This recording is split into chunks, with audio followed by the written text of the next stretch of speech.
AchtungMillwall supports the Lions Food Hub, and all of our advertising revenues will be donated to support this fantastic initiative. It's now based at the Lions Centre on Bolina Road, and it's run by our own Kelly Webster. This is a friendly food bank supporting families in the Bermondsey and SE16 area. If you can help support the Lions Food Hub in any way, please visit @LionsFoodHub on Twitter or get in touch with us at AchtungMillwall. The Lions Food Hub.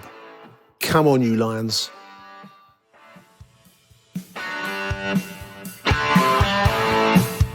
You're listening to AchtungMillwall, broadcasting from the beautiful South Birmingham. Accept no substitute. Hello, dear listeners. Welcome to AchtungMillwall in the wake of yesterday's 3-1 defeat at Cardiff City. Joining me on today's show to review the chew over the cud of events yesterday down there in Cardiff is our very own Jury Scalak. Welcome to the show, Mike Hayden. Hello, Nick. Hello, listeners. Well done for going yesterday, mate. I managed to get a stream, watched it on the telly, so I didn't envy those that were there. Seems rather early in the season to be declaring a Millwall crisis, Mike, doesn't it? I mean, you know, it's not 3 weeks since we're full of pre-season optimism. Happens every season, I think, Nick. We'll always be optimistic. You bring in a few new signings, get excited, and then after 4 games, it's a pretty drab watch, unfortunately. I think the fixtures, if I'm honest, haven't been particularly kind to us. I think it is a tough start. I think those first 4 games, but you know, I think the Blackpool game is extremely important, which we may get on to. But we definitely need a win to boost the spirits. We do. I mean, I was watching the post-match conversation with the club video with Gary Rowett. He makes the same point. It's suddenly become 7 very important days in the life of Millwall Football Club. Which, having watched yesterday's performance, Mike, I mean, it's a real mixed bag actually, because you know you could say the first half was a rather drab affair, and it was, but we weren't that bad in the first half. I mean, you can say that we weren't that brilliant, but we weren't off of it, and there was no hint of the defensive disasters yet to come. I mean, we had the best chance of the first half, really, with a Phobie on 6 minutes. So there was just no clue that what was going to take place in the second half, and I find that a bit disconcerting. Exactly. And no, if anything, we were the better side, I think, in the first half. It was poor. It reminded me a lot of the Blackburn game. You know, we had quite a lot of the ball, didn't create a lot. And, you know, nothing sort of really happened. But Cardiff, I thought, were awful in the first half. And, you know, thinking to ourselves, if we can actually just string a few passes together and create something, we'll win this. But that never really came. And then, really, you know, the fact that defensively you're conceding 3 goals from, was it both of their centre backs? I think Aidan Flint got 2, and was it Morrison got the other? That's extremely poor. You know, we quite pride ourselves in being solid defensively and also very strong in the air. But yeah, there's something not quite right, and I think at the back, and I think it's missing that leadership in Hutchinson. Cooper looks like a lost little lamb back there, I think, and you know Ballard is a young centre back and needs some guidance. And Murray Wallace is Murray Wallace. You know, he's an average defender at this level, so we are missing Hutch a lot.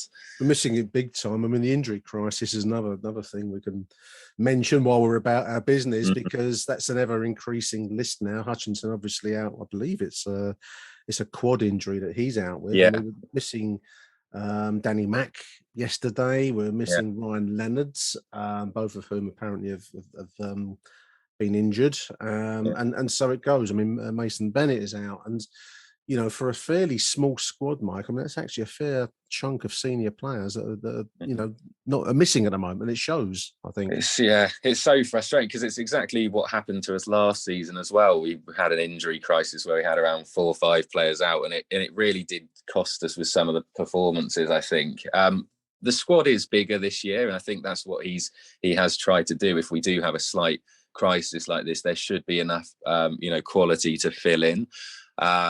Whether that's true, I don't know. But you know, it is frustrating. But I think most of our big players are still available. I mean, you know, I don't think we can blame the injuries to this really poor start. I think there's good enough players on that pitch to probably be performing better than we have still, I think. mean, that's a good point. I'm just looking at the starting lineup yesterday. I mean, you can maybe quibble, listeners, with one or two choices, and there aren't many other options available to us. But Mike, on paper, that didn't look a bad starting 11. I wouldn't have. I wasn't shocked when I saw it. Maybe I wondered where Danny Mack was because there was no pre-match hint that he might not be in. But otherwise, that's a decent starting 11. And I'd make the same point. I thought we played not brilliantly, but there were some moments. There were some really nice touches from the essential Jed. I mean, some back heels and some moves and then Scott Malone. And, on another day, Afobe scores and maybe we're in front and it all looks a bit different. But, that's not a bad starting 11. But when it seems to me, when the going gets tough, we just fold. And that's not good. I hate this formation, if I'm going to be honest, Nick. It just doesn't work for me. And I don't think he's going to deviate away from it. It just that first half, I just think there's more potential on the pitch than we're showing. I think the formation limits us a lot. We obviously still haven't seen the best of Saville, whether he's not fully fit yet, but I don't think the formation sort of helps. He always seems to end up out wide for some reason when, he scored all those goals for us and, got all those assists when he was here last time, when he was playing more centrally. So that's frustrating. And I think this Jed Wallace free roam business as well, he's everywhere but nowhere, if you get what I mean. And that's the difficulty. He played so well with Romeo on that right-hand side when we did play sort of that formation. That was our most dangerous goal threat for a team that doesn't score many goals. You take that away and here we are. So I'm not convinced by this formation at all. I think I liked when Mahoney came on, actually, Nick. I thought he looked quite bright. He did. Yeah, he's clearly, we know he's a skillful player. He's just inconsistent. But, he's probably thinking to himself, I'm just sitting on the bench and he needs to start performing. But that I'd like to see more from him. And, that gives you maybe the opportunity to go back to that formation we played, which was quite good last year. Was it the 5-2-3, where we had three up top and Jed was more on the right, and we won a lot of games using that. So, I'd like to see that really, but I can't predict Gary Rowett, unfortunately. No, I mean this is probably the elephant in the room, really, Mike. I mean, You're right about Mahoney when he came in, and yet there was a strange pre-match quote about from Gary Rowett saying how he wasn't playing, wasn't starting, wasn't playing because of what Rowett sees day in, day out, which sounded quite damning, didn't it? Hints that Mahoney doesn't put in a shift in the training ground, and then he does a show, and maybe some players need a few words to G them up. I don't know whether that should be done publicly is sports psychology beyond me, but I thought he looked all right. He provided a bit of guile. I mean, there was a brief 10-minute period after we went 2-0 down, and I've written on my notes movement and passing. Suddenly we looked like we're alive. Strange tactics, strange team mentality at the moment. Well, the thing is, it's a funny one because he's so set on playing this 5 at the back. But, when we've gone down in games and then changed to a 4 at the back, how much better do we actually look? Because, when we were, I think he obviously would have made the positive changes at 1 down, but the second goal came in such quick succession. Yes. I think we really, suffered from that. But when he switched to 4 at the back, took Cooper off or brought Smith on, we were so much better going forward. Ultimately, maybe it cost us with the third goal, but we really, it could have been a different outcome, and I would have actually been pleased with a point with Malone hitting the bar, which was a really easy chance by his standards as well, sort of quite good goal scoring form. But we were all over them then, and we actually looked quite exciting, and that was the best part of the match. But it's the old adage, you wait till you're behind to actually go at teams, where actually, if we'd have gone at Cardiff to begin with, as I said, they were dreadful in that first half. Perhaps we could have been 2-0 up at the break. I thought they looked quite ordinary, to be honest. If long throws to big men is any kind of football revelation, then we were doing that in 1975, weren't we? So that they played that well. I mean, I can't detract from the simplicity of each of the goals, 1, 2, 3, and Each were basic defensive errors. I mean, you can't beat around the bush on this, and that's worrying, because it strikes me, Mike, that Rowett's footballing ethos is built on solid defence, and then hit teams on the break, and you get one chance that you take clinically. And at the moment, none of those things are happening. We're not solid defensively. We're not scoring the goals. I mean, not to detract from Bennick's goal yesterday, which I thought was a good one. Yeah, I mean, it just comes to that. I mean, I know it's a points business, football, but there is an element of entertainment, and Harry sort of touched on this. And knowing your audience as Millwall fans is, we do want a bit of, gung-ho football sometimes. And and then just, do you know what? Then it comes to that. Like, I'd rather have been beaten 5-0 or something and actually gone for it than maybe just this sort of 3-1 where you sit back all first half, or, it's just no creativity. I think that's, what's frustrating. And, this is why this Blackpool game is such a big game, because they're a team which have just come up, and we are much better than them. We've got to go at them and actually create some chances and look like a side who wants to hopefully win the game comfortably. But at the moment, I just can't see how that's going to happen, just with the performances so far. It just seems a little deflated at the moment, isn't it? A little deflating. It's depressing. I mean, I finished yesterday's game depressed, and that's not what you watch football for. I mean, you can be beaten by a better side. We were beaten by a better side in the week, Mike, and you can't really you can talk about Mill's performance, but Fulham were head and shoulders in front of us, and to some extent, you've got to take that on the chin. The better team wins. But the better team yesterday, it wasn't apparent for the bulk of the game that Cardiff was much in front of us. It was just these silly errors in defence. I'm finding that quite difficult to get my head around, because Jake Cooper hasn't become a bad player, and Daniel Ballard has shown promise and he's a good defender. And Murray Wallace, I think, he may be limited, but he's a very willing man. But somehow that defence is just not clicking at the moment. It's each of our games this season have been given away one way or the other by poor defence. So something's not right. I don't know what that is. I don't know what lies behind it. I mean, I wonder sometimes, Nick, is, when you make a few signings, it does take a little bit of time for them all to gel and to get it right, because we have brought in a lot of new players. What is there, maybe 4 new players starting at once, I think, maybe yesterday. I think 4, I don't know, maybe 3.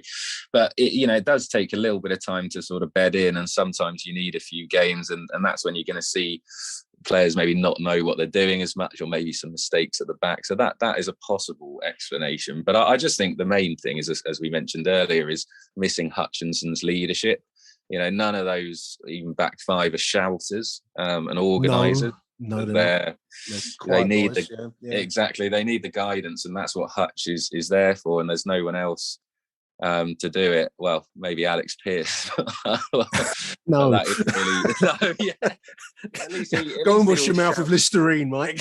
Well, I know, Christ. But I mean, the thing is, he can't play football, but he can actually lead, I suppose. But I would still rather not have him in the team. But I'm just thinking about leaders, and I don't think maybe. I mean, I can't really think of a leader in that 11 yesterday, if I'm honest, Nick. Maybe Jed a bit, but there's no one who's just barking orders. And that's sometimes what you need, especially at these awkward throws in the box and all of that sort of stuff. You need someone to go, I can get your man, and, don't let him through. And, we were too soft. We were bullied at the end of the day by, Big Mick's tactics, which are to be expected, I think.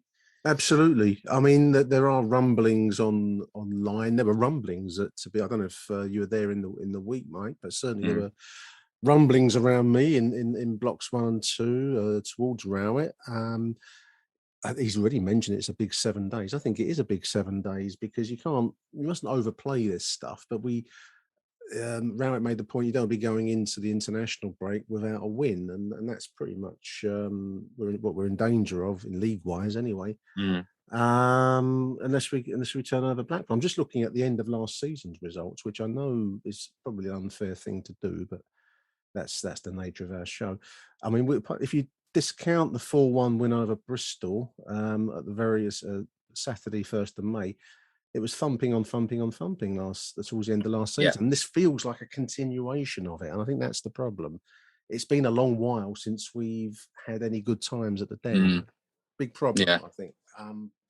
Yeah, no, you are right. We haven't really put a run of sort of wins and draws together for a while, I think.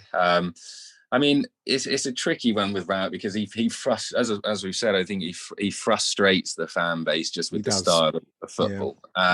You know, he's a solid Championship operator. I'd find it very unlikely that we get relegated under Rowett. And you know, I guess contextually, again, a top half finish in the Championship, to be boring, is an extremely good finish for Millwall. You know, regardless of if you look at finances, you know, crowds, etc., it's still very good. But as fans, obviously, we always want to improve and go that step further, and that's obviously the natural reaction. And you know, because we've had a couple of pretty strong finishes league table wise in the last couple of years, expectations are high, Nick. And you know, I don't know if Rowett is the man to meet those expectations. I think perhaps a solid operator in the Championship could finish mid-table, which, I say, as a Millwall side, it's not bad. But if we do ever want to try and make that next step, it just feels like, you know, there's still sort of something missing there. So, you know, I mean, I wouldn't be thinking about sacking him just yet, but, you know, I think if we're in the bottom half towards Christmas, maybe that's something we want to kind of take a look at, because that would be probably a failure for this season, especially with the amount of money he's been given as well, Nick. I mean, you know, I know we don't have a big budget at the Den, but you know, over previous years, he's been given a few million quid to spend, and you know, he's wasted money at Stoke before. Was it 12 million he bought a Phobe for or something? You know, so I worry. I hope he hasn't done that again, but. So that is, you know, that trust that Berylson's given him, I think, with the budget and stuff, you know, to be finishing, if you're at the bottom half towards Christmas, I think he's going to be under a lot of pressure then, and maybe we could see him depart. But for now, yeah, it's a little bit early, I think. The Scalac protestometer. I was trying to think of a protest, like the clapometer, the car park protestometer we need, don't we? It's still under halfway at the moment, but it's hovering, I think. It is. Yeah, it is. I think it is a ticking time bomb, I think, is a good a ticking time bomb. Oh dear, that's wonderful stuff, Mike. I really appreciate you taking time out. You're welcome. Sunday morning, and I'll let you crack on with the rest of your day, mate. Really appreciate your time, Mike, and let's hope for better in the week. Big thank you, Mike Hayden. That's it. Thank you, Nick. Achtung, Millwall. Hello? I don't quite know where to start with this game. First half was absolutely dull and boring, and we get our backsides handed to us in the second half. We just don't learn, do we?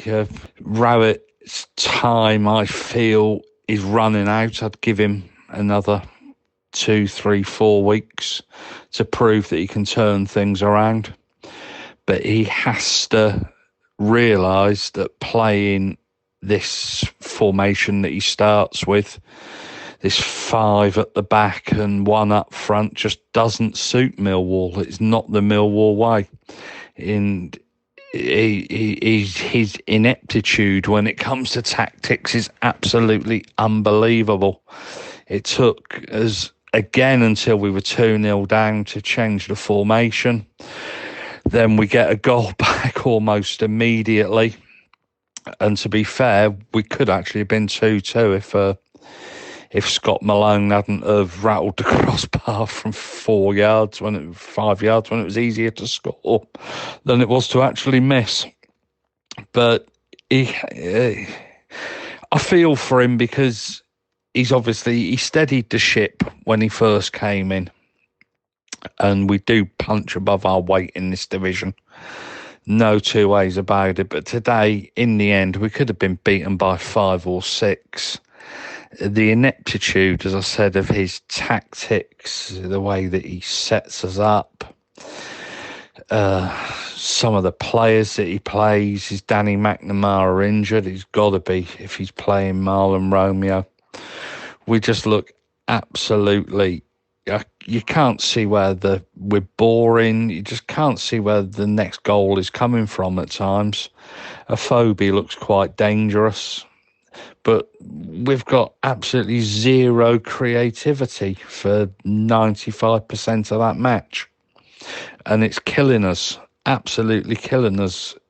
There's no two ways about it. We are in a relegation fight the way that we're playing at the minute, and that's what 3-4 games into the season. You can see this coming an absolute mile off. Or well, well, most people can. Yeah, I'm not sure Rowett can. He'll just give you the 15 languages of bullshit that he normally comes out with in every post-match press conference. Anyway, onwards and upwards. Cambridge on Tuesday night, I think. So, come on, your lines.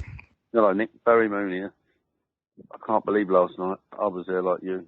Just unbelievable. It's embarrassing at times. I think we answered a few questions there. I think Jed's ought to sign a contract with us because I don't think many people are going to look for him. And Romeo, as far as I'm concerned, he just doesn't want to play for us anymore. There's one incident in the first half. He's got the ball and he's run towards their corner flag, and no one. We were up sitting up the doctors. We couldn't believe it. But the whole performance was poor. Fulham didn't need our help. They were a good side. But my God, Gary Rowett's got a few questions to answer on that lot. I think we crying out that someone in the middle of the park who put their foot on the ball. I think we've got to do that. Otherwise, we're just going to struggle with that side. He talks about only one player away from a good side. I don't know who that player's going to be. He's got a lot of work to do. And around a small rent. Anyway, look after yourself. Cheers, mate. Achtung, Millwall. Huge welcome on the show now to a new voice, another sufferer from yesterday. You were there, Ben. Welcome to Ben Anthony on the show. Welcome, Ben. Hi, Nick. How are you? I'm feeling vaguely depressed, and I'm sure that almost every Millwall fan listening to this show is in the same kind of state of mind, Ben. I mean, you were there yesterday. Yeah, it was a really tough watch, really, particularly the second half, I think. Yeah. The first half was a little bit of a non-event. I think both teams were cancelling each other out, and there was kind of a feeling that this was going to be a 1-0 either way. And then the second half, it was like we didn't come back out. We didn't turn up. And unfortunately, I think that's something we've seen quite a few times. Well, this is the worrying thing. I mean, each of the league games this season have been, to a greater or lesser extent, given away by what I'd call basic errors. I mean, I don't know what other twist we can put on it, but failures of in defence. And it was striking me last night that if Gary Rowett's defence fails him, then there's not much left after that, is there? Because we don't show enough creativity or attacking nous to make up the difference going forwards. Yeah, absolutely. And I'm beginning to wonder. We seem to look stronger with 4 in defence rather than 5.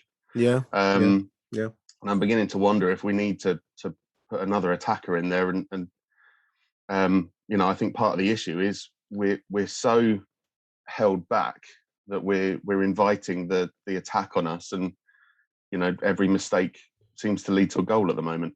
You're hinting at a formation, a secret formation called 4-4-2, I think, there, Ben, aren't you? It's like that. I mean, I agree. I mean, we looked better in the second half against Fulham when we went 4-4-2. There was that brief period yesterday when we were 2-0 down, and he just made a couple of substitutions, taking Jake Cooper off, which drew an intake of breath from me when I saw that. But nevertheless, we did look a bit better. We passed the ball, showed some movement, some intelligence with it. And there's a good team in there. This is what's frustrating. There's a good side. It's just not happening for him at the moment. Yeah, absolutely. I think, as I kind of said to you yesterday, the potential in this squad is, we all said, was to be a top 10, maybe even push for a top 6. Yeah. But as with all Millwall sides, it's all about a little bit of luck and a bit of momentum and having a little bit more fight than the other teams. And I think we haven't had the luck. We have got some injury problems. And I saw the news about Danny Mack going down for a few weeks, which is a real shame.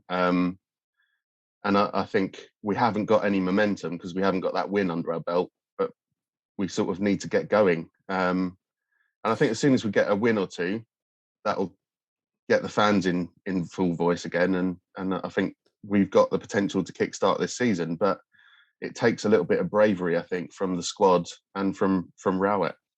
I mean, it's a big week ahead of us.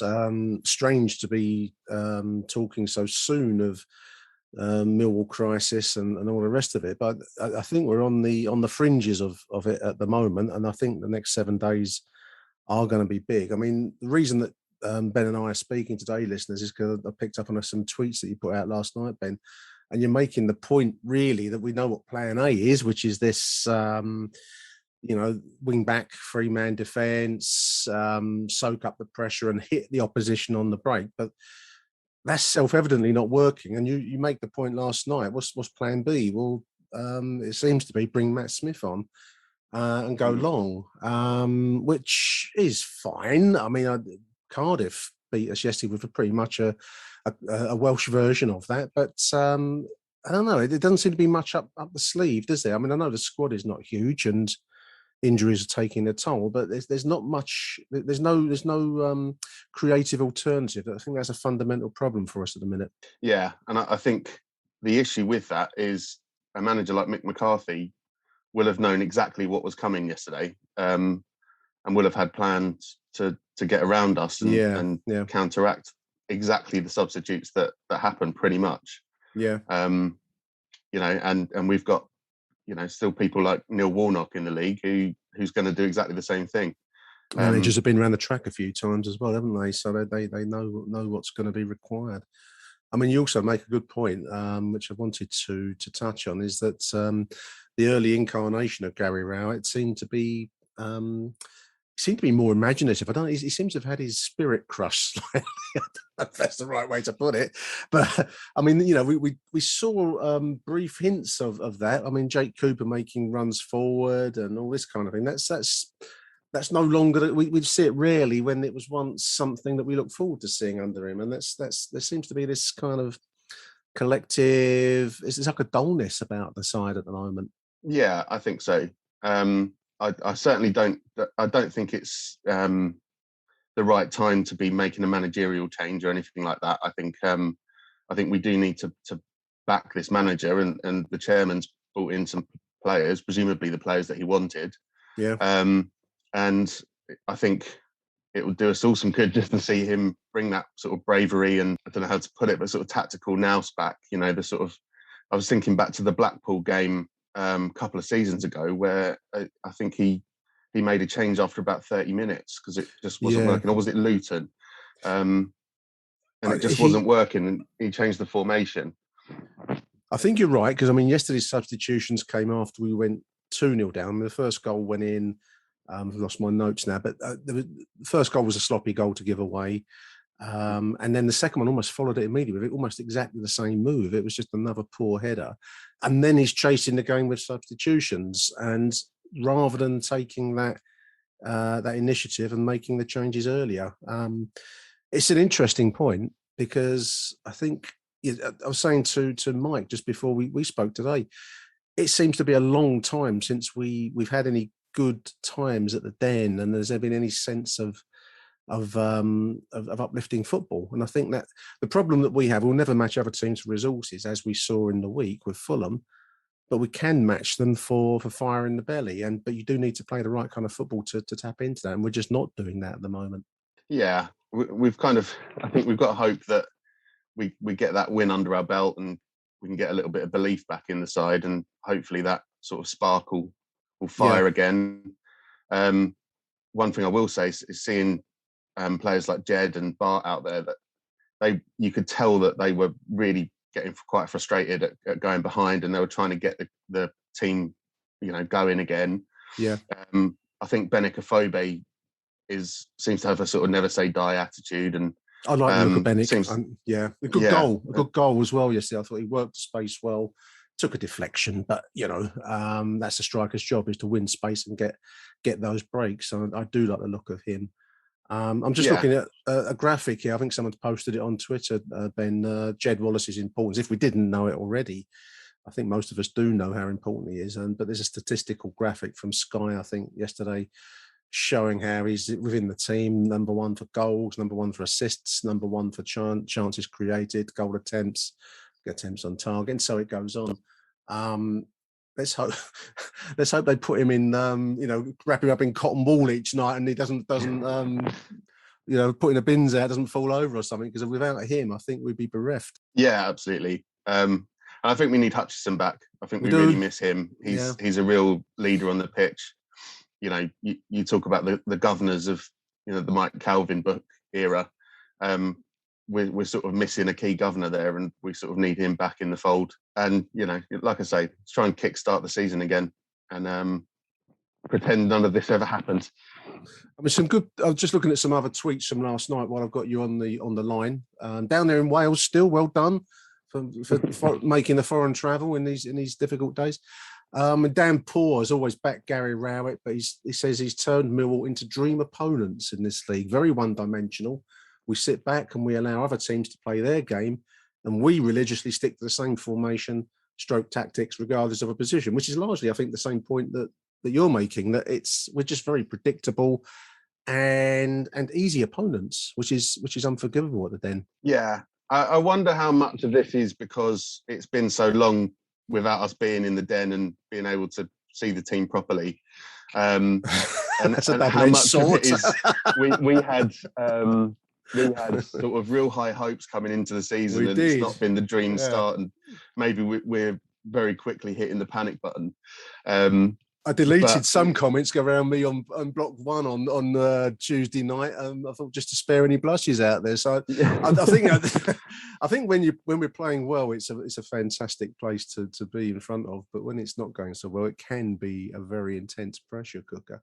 It's saying something when we're so quickly into the season, and there's a sense of crying. I think it probably stems from last season. It was a very tough watch last season. I mean, I watched yesterday on a stream, and the whole of the season last season was in the same way. And I think we do need to get some good times back at the Den, and I don't know how he's going to do it at the moment. He needs to tap into whatever's there's something wrong within the squad, and it needs to be tapped into quickly, because otherwise it's going to be sacking September. I don't like to say that, but I think that's the logic of modern football. We can't afford a relegation fight season.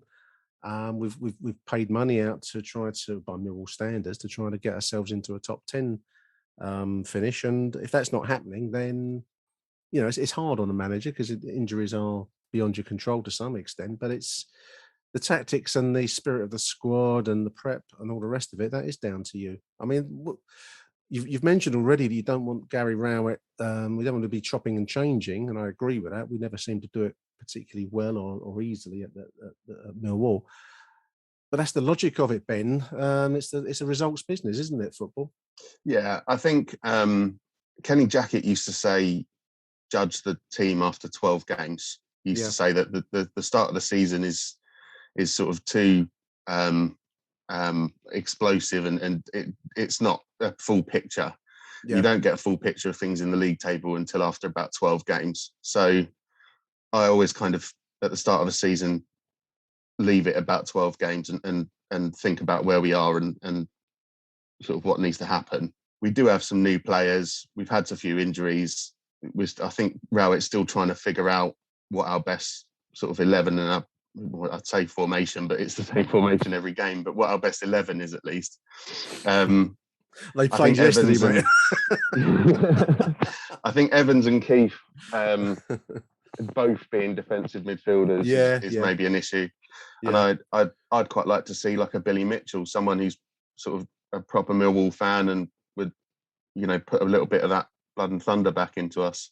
I mean, that's the Billy Mitchell that hasn't seen the football pitch so far this season. I don't lightly. I mean, some people online call for managers' heads at the first bad result, and that's not me at all. But it's when you start to see these kinds of bizarre decisions, even the taking off of Jake Cooper yesterday.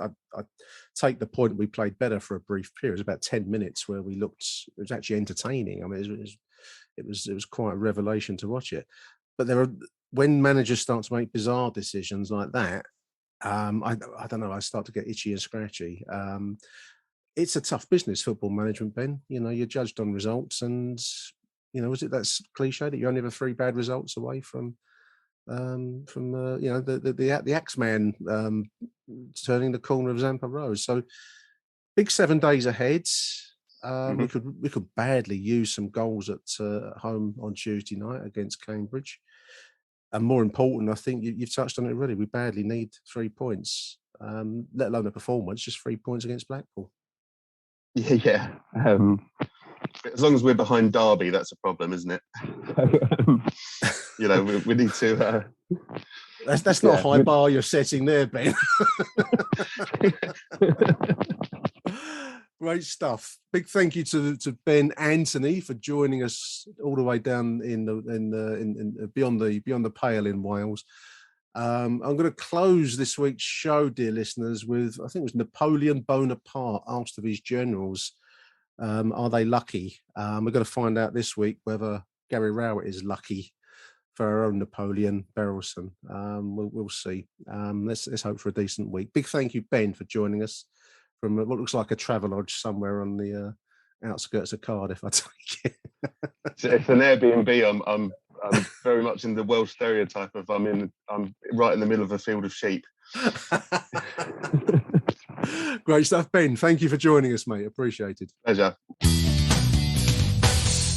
Achtung, Millwall. Welcome back after the break, dear listeners. I just wanted to say a big thank you to Rob Carnaby. Thank you, Rob, for sending me a couple of photos of an old Millwall programme that he's got hold of. This one's dated 1965, Monday, the 3rd of May, 1965. It's a Millwall versus Charlton game, and it's actually I don't think it's the final, if it's just one of the rounds, but it was in the Kent County Cup, which is a competition that we used to take part in. I remember in the 70s, the Kent Cup, as we called it, part of the Kent County FA Challenge Cup, so an FA Cup for affiliated clubs in the county of Kent, obviously. But Rob sent me this programme, and I thought it'd just be nice to have a look at it, just as an addendum to yesterday's game at Cardiff. And there's the image of the old programme, kind of like a pale blue, almost like not quite a royal blue, really, with the lion with its foot on the football, an imperial-looking lion with its paw on the football, kind of a silhouette style, great-looking front cover, frontispiece of the programme. There's a black and white photo of the Mill side that would have just won promotion in this 1964-65 season. As I say, it's being played Monday the 3rd of May, Monday night game, 7:30 kickoff at the Den. At the end of a successful promotion-winning season from the 4th Division. This was the season that Billy Gray took us from Division 4 into Division 3. I think he'd win successive promotions the next season, in actual fact. He was a great manager, Billy Gray. Just looking at the final fixtures of that 64-65 season, 3-4 successive wins on the spin. Rochdale away 2-0, Bradford Park Avenue, a club that no longer exists. Wrexham, that was a win, 1-0 at Park Avenue. Wrexham away, a 1-0 win, now under Hollywood management, of course. And then finally, on the 29th of April, which I've kind of worked back to be, I think that's a Thursday night game to finish the Division 4 season of 1965. That was an away win, 2-1 at Meadow Lane. Now, the Lions would have finished the season in second spot in Division 4 behind Brighton. Also promoted that season being York and Oxford. In the bottom 4, no one would be voted out, would be Barrow, Lincoln, Halifax and Stockport. Now, the Kent FA Cup, as I say, it's a tournament that, as far as I can tell, doesn't exist. I've had to look at the Kent FA Wikipedia page. They do have a contest called the Kent Senior Cup, but that doesn't seem to be the same thing at all. This game would actually finish at the end of a tough, hard season, almost certainly after the players have been celebrating, shall we say, winning promotion. This would finish a rare win for Charlton, Millwall 0, Charlton 5, a shellacking for the Valiants at the Den. I don't know if they won the Kent Cup. There's no kind of in-depth records that I've found in my research for the past winners of the Kent Cup, but they would certainly win this particular tie at the Den quite well, 5-0. Just looking on the inside pages, I'm going to read some of this verbatim, actually, because I think it's just wonderful prose, and it's like you can reach back beyond the years. I won't overdo this, I do promise you, but I just love this. So, good evening, ladies and gentlemen, says the editorial. We welcome our neighbours from Charlton Athletic in what we have come to consider as the hardy annual, inverted commas, the Kent County Challenge Cup match. We're particularly pleased to be able to stage this season match at the Den as the climax to a really wonderful campaign, culminating in last Thursday's victory at Notts County, which not only ensured us promotion but placed us in the runners-up position. What a wonderful finish to a wonderful season! Exclamation mark. It has been a tough fight, but the players, under the astute management and coaching of Billy Gray, have given of their very best, especially so in the long and arduous, I've actually put, arduous, but arduous has been written here, the long and arduous run into the final stage.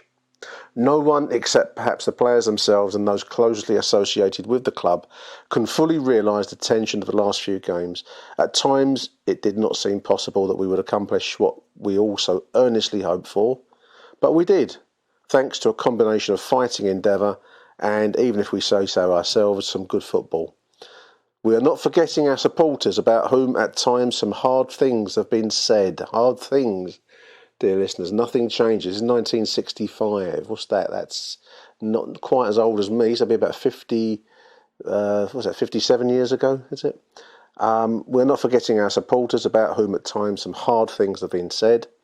You too have played your part with your support and your cheers. We feel sure the players will never forget the grand ovation you gave them at Notts County when you acclaimed their final achievement of winning promotion. Scenes such as took place after the match at Notts County are indelible imprints on the minds of all involved. They go on, they reckon that the games at Wrexham and then Notts County must be reckoned to be the two most hardest games of the season, and neither opponent gave in without a fight. Just running down to the bottom, they mentioned again manager Billy Gray, who had given so much enjoyment to football followers generally. These games, so much depend on these games, but thankfully, in capital letters, we won. Thanks to a bunch of lads who fought not only for themselves, but for their manager, who at their request played himself. So the players actually requested that Billy Gray take the field in those final games. And I do see, looking at the wonderful Millwall history website, the final team at Notts County, Alex Stepney in goal, Dennis John, Harry Cripps, Ken Jones, Brian Snowden, Tommy Wilson, Barry Rowan, Len Julians, Billy Gilchrist, Hugh Curran, and there at number 11, manager Billy Gray. Now, as I say, this Kent Cup game didn't finish so well for us.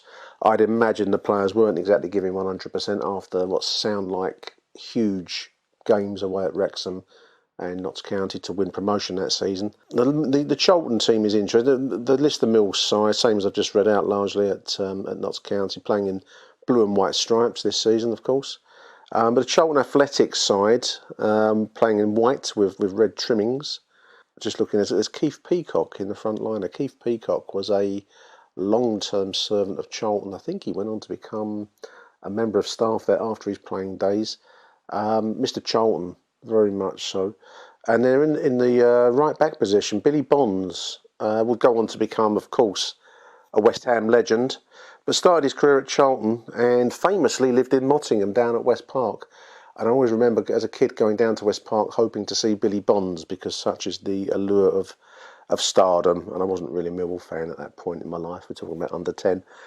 So there we are, Millwall 0, Charlton Athletic 5 in the Kent County Cup. Now, it struck me that I've mentioned that Billy Gray there, and he's a manager that we haven't mentioned an awful lot of. And so I've just summoned up his Wikipedia page here. Billy Gray, footballer.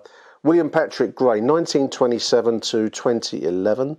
So he would have passed away at the age of 84. 83. He died at a place called Apsley, which I see is in the city of Nottingham, council estate in Nottingham. He played as a forward, left back. He had a long playing career, Billy Gray.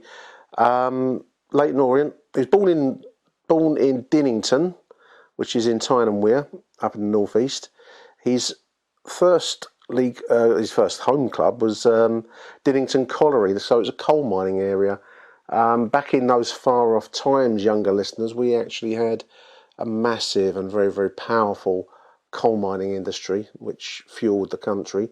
Nowadays, probably climate dangerous, I guess. Although I believe, I'm no scientist, I believe you can carbon capture the coal. Anyway, that's probably a different podcast. Anyway, Billy Gray played for Dinnington Colliery before making his way south in 1947 to play for Leyton Orient. Made 19 appearances for the O's, 1 goal. Then he went on to play the bulk of his career at Chelsea, 1948 to 53, played for Chelsea. 146 appearances, 12 goals. Then on to Burnley, 120 appearances and 30 goals for Burnley. And then Nottingham Forest, in actual fact, that was the bulk of his career there. 201 appearances for Forest, 1957 to 63, scoring 29 goals before he concluded his playing career at Millwall, probably as player manager, given that he was turning out for the Lions at the end of that 64-65 season. And won England B cap for Billy in 1950. 1 goal scored, 1 cap. That was in a 5-0 victory over Switzerland in January 1950, I see here. Now, reading direct from Wikipedia, he took over 3rd Division strugglers Millwall as player manager in November 63. And despite relegation initially to the 4th Division, he guided the club to successive promotions in 64-65 and 65-66.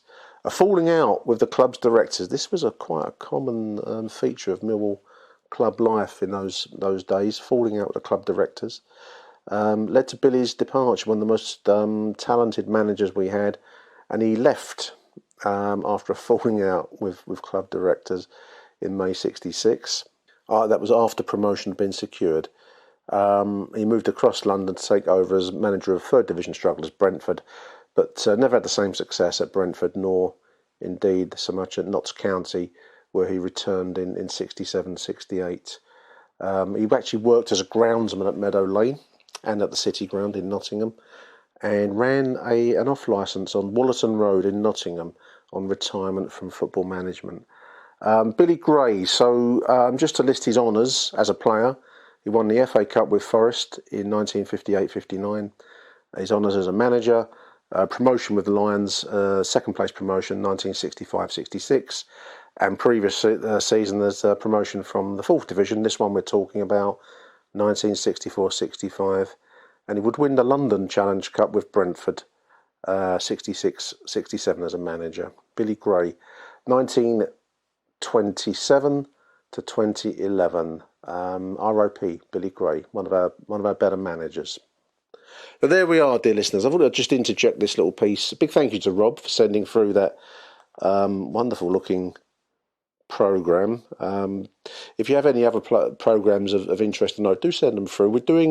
Neil and I are doing the history show, Mill History shows now, so any of these little bits and pieces are great for this. I thought I'd do this just as an extra piece for our Cardiff City coverage.